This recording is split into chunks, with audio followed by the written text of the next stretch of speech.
Greetings to all of humanity. It's really a joy. It's a pleasure. It's always an honor to be greeting you and bringing this message of emancipation to you, whereby I'm pointing you to look inwardly to discover that your real identity is your divinity, and that you can create your reality consciously, because it is your own thought that is creating your reality. That is why today I want to speak to you concerning the number of the beast in Revelation chapter 13. But just before I go any further, I just want to remind you of my BlackMadGuru merch that is available on Teespring, and I have a link below that I will encourage you to check out that link below and to support this work. So let me say thanks to everyone in advance for supporting this work with the merchandise that have been made available for you guys. So with that being said, let me now go into my teachings. Now, as you know, I always teach that the Bible is not literal, neither is it secular history, and that the Bible addresses the human mind and must be interpreted psychologically. Okay, so the Bible is actually a book of mind science. It's all a great psychological drama, as I always say to you, from Genesis, from the beginning to the ending of the Bible. It all a great psychological drama, and it all have to do with the human psyche. Now, there's a lot of people who are very fearful when it comes to the book of Revelation. But Revelation is speaking of the unveiling. It is the apocalypse, which means the unveiling.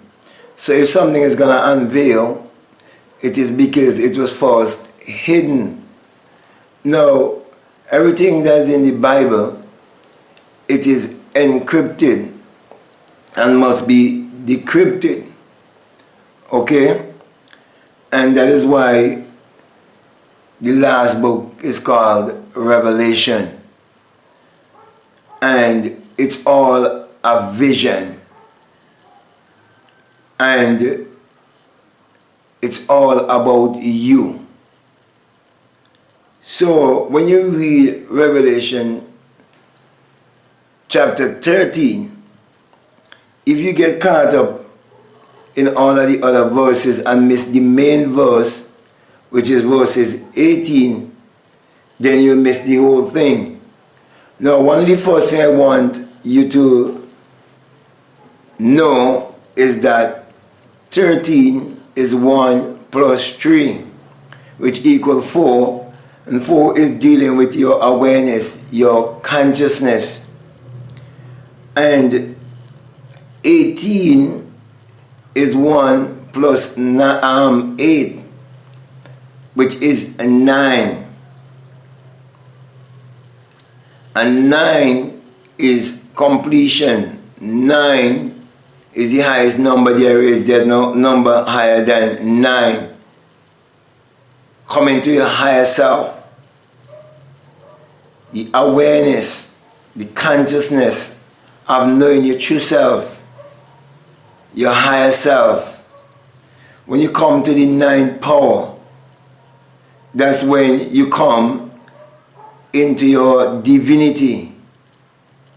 And that is why you must understand the divine language of mathematics. I would have done a video on that on a course I would have done way back. I can't remember if it's in 2019 or it's early 2020. I would have done a course, but I've never put that course out for the public. But I will definitely do it. Okay, and that course is called the Inner Sun Science and Technology, or in other words, the Inner Sun Engineering.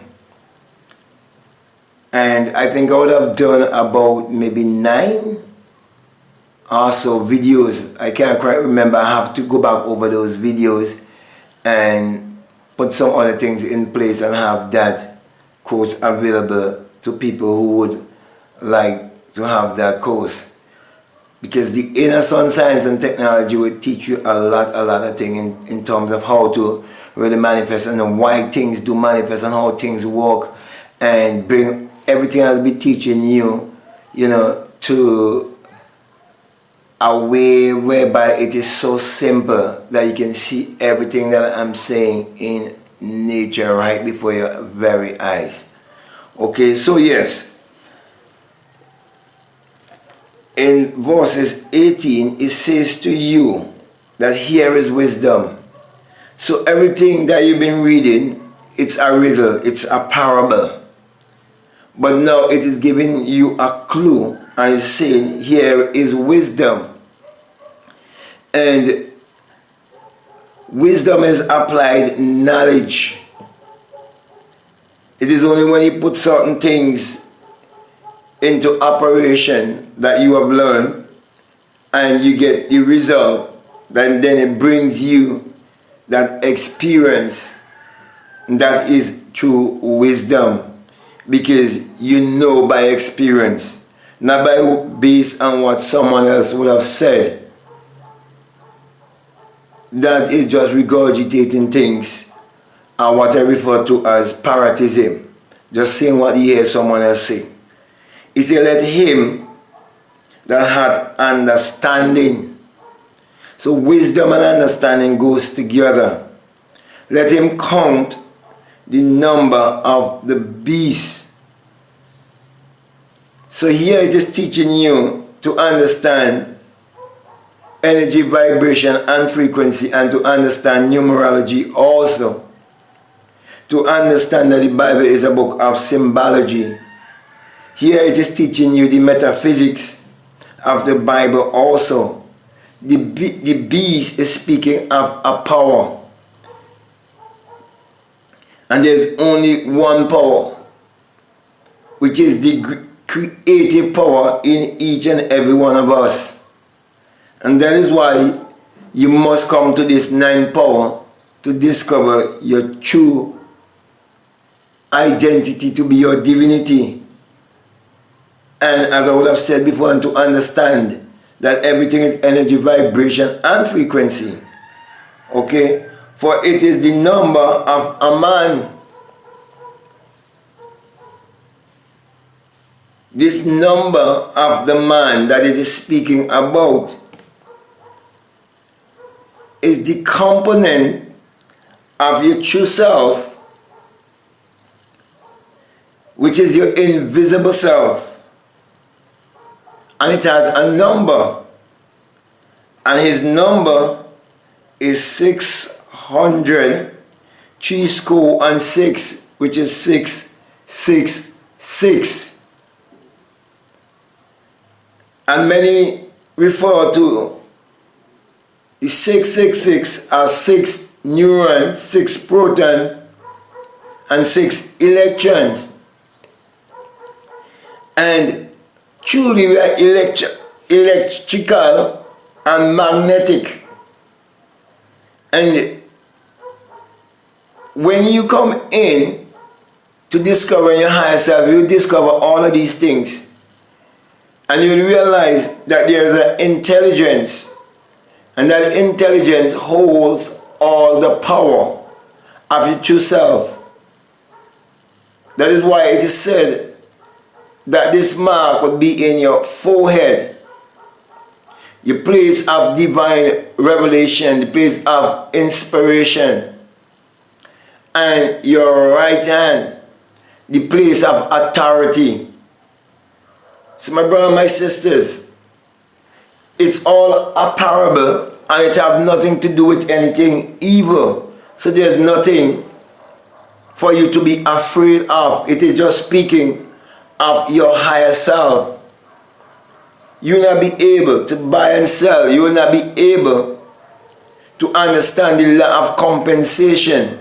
You will not be able to understand the law of polarity. You will not be able to understand the law of cause and effect. You will not be able to understand the law of mentalism. You will not be able to understand the law of rhythm, the law of correspondence, and these other laws until you come to discover who you are.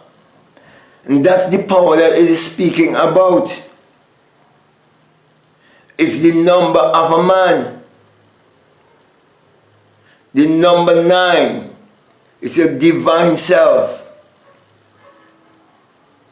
That's the power that you can use to achieve your every desire. It's the unveiling of your true self. It's the revealing of your true self. So those who would have put their hand on certain sacred writings, and it would have passed from generation to generation down to them, and it actually stolen knowledge.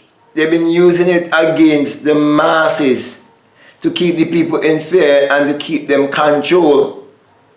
Because there's some people who are using this power to control others instead of using the power to influence all to live the highest version of themselves.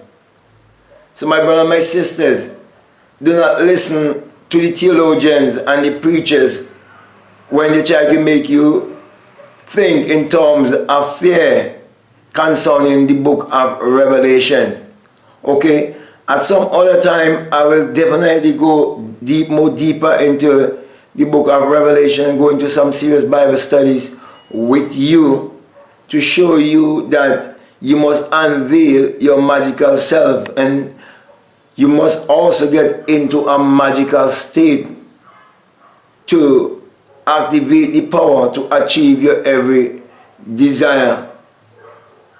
So my brother and my sisters, this is just a word of encouragement I want to bring to you to strengthen you concerning the book of Revelation, and to show you that you have no need to worry.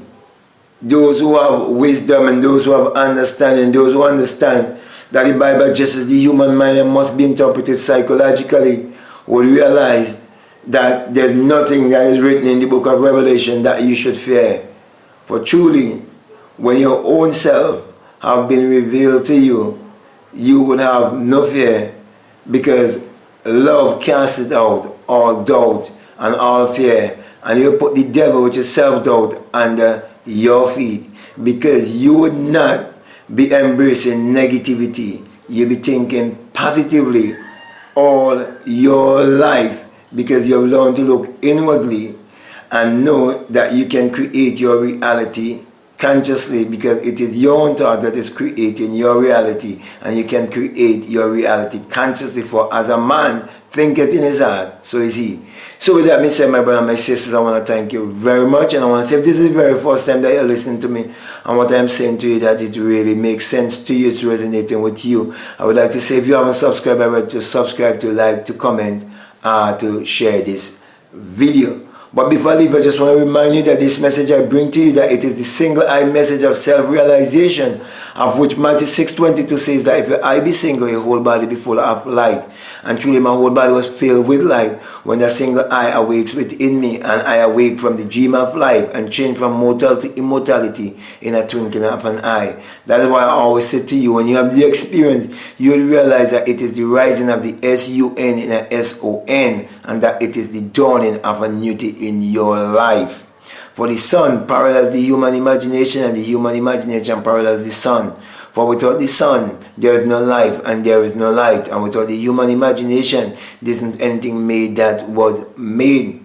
And you're told in Psalms 84:11 that the Lord thy God is a sun and a shield, and no good thing will he withhold from you. And truly the sun has never withhold any good thing from humanity, for the sun is what powers all of humanity and give all of humanity its energy.